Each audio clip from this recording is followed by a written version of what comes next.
oras ngayon, 11:05. Bumaba kami ng maaga kasi pala ng leadman namin na 11:30 na. So ayan, kakain na kami kasi nandito lang may isa babae, galing kami 7th floor Cubao. Ayun yung kasama ko, yung leadman namin. May kausap yata, ayan, may hawak ng baunan. Baba na tayo sa kantin kasi dito na tayo eh. Kung makita to ng amo namin, bahala na, kaltas na lang sa sa oras.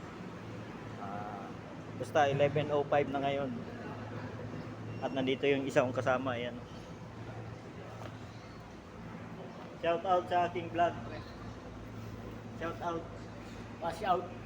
Shout out. So ayan, dito kasama ko, bababa na kami sa kantin. Yung leader namin si Leadman Lito, may kausap pa.